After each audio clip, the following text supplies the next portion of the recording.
Once upon a time there was a very beautiful doll's house. It was red brick with white windows, and it had real muslin curtains and a front door and a chimney. It belonged to two dolls called Lucinda and Jane. At least it belonged to Lucinda, but she never ordered meals. Jane was the cook, but she never did any cooking, because the dinner had been bought ready-made, in a box full of shavings. There were 2 red lobsters and a ham, a fish, a pudding, and some pears and oranges. They would not come off the plates, but they were extremely beautiful. One morning Lucinda and Jane had gone out for a drive in the doll's perambulator. There was no one in the nursery, and it was very quiet. Presently there was a little scuffling, scratching noise in a corner near the fireplace, where there was a hole under the skirting board.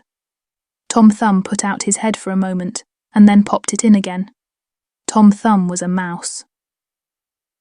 A minute afterwards, Hunca Munca, his wife, put her head out too, and when she saw that there was no one in the nursery, she ventured out on the oilcloth under the coal box. The doll's house stood at the other side of the fireplace. Tom Thumb and Hunca Munca went cautiously across the hearthrug. They pushed the front door. It was not fast. Tom Thumb and Hunca Munca went upstairs and peeped into the dining room. Then they squeaked with joy. Such a lovely dinner was laid out upon the table. There were tin spoons and lead knives and forks and 2 dolly chairs, all so convenient. Tom Thumb set to work at once to carve the ham. It was a beautiful shiny yellow, streaked with red. The knife crumpled up and hurt him. He put his finger in his mouth. "It is not boiled enough. It is hard. You have a try, Hunca Munca." Hunca Munca stood up in her chair and chopped at the ham with another lead knife. "It's as hard as the hams at the cheesemonger's," said Hunca Munca.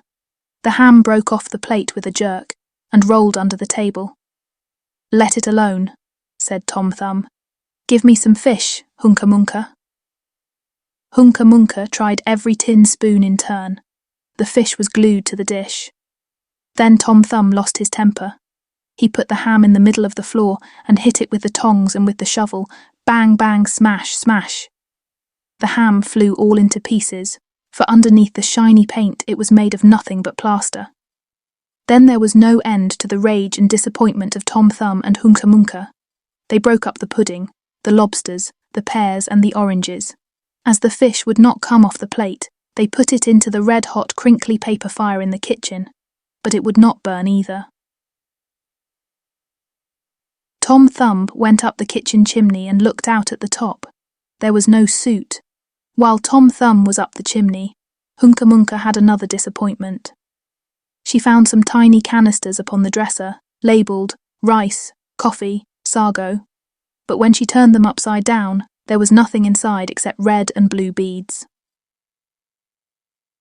Then those mice set to work to do all the mischief they could, especially Tom Thumb. He took Jane's clothes out of the chest of drawers in her bedroom, and he threw them out of the top-floor window. But Hunca Munca had a frugal mind. After pulling half the feathers out of Lucinda's bolster, she remembered that she herself was in want of a feather bed. With Tom Thumb's assistance, she carried the bolster downstairs and across the hearthrug. It was difficult to squeeze the bolster into the mouse hole, but they managed it somehow.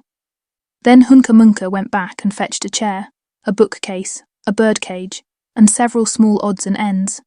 The bookcase and the birdcage refused to go into the mouse hole. Hunca Munca left them behind the coal box and went to fetch a cradle. Hunca Munca was just returning with another chair, when suddenly there was a noise of talking outside upon the landing. The mice rushed back to their hole, and the dolls came into the nursery. What a sight met the eyes of Jane and Lucinda! Lucinda sat upon the upset kitchen stove and stared, and Jane leant against the kitchen dresser and smiled, but neither of them made any remark. The bookcase and the birdcage were rescued from under the coal box, but Hunca Munca has got the cradle and some of Lucinda's clothes. She also has some useful pots and pans and several other things. The little girl that the doll's house belonged to said, "I will get a doll dressed like a policeman." But the nurse said, "I will set a mouse trap." So that is the story of the 2 bad mice. But they were not so very, very naughty after all. because Tom Thumb paid for everything he broke. He found a crooked sixpence under the hearthrug, and upon Christmas Eve, he and Hunca Munca stuffed it into one of the stockings of Lucinda and Jane. And very early every morning, before anybody is awake, Hunca Munca comes with her dustpan and her broom to sweep the Dolly's house. Please take a moment to subscribe to the channel for more illustrated stories, and to assist the YouTube algorithm in showcasing our work to others. Thank you.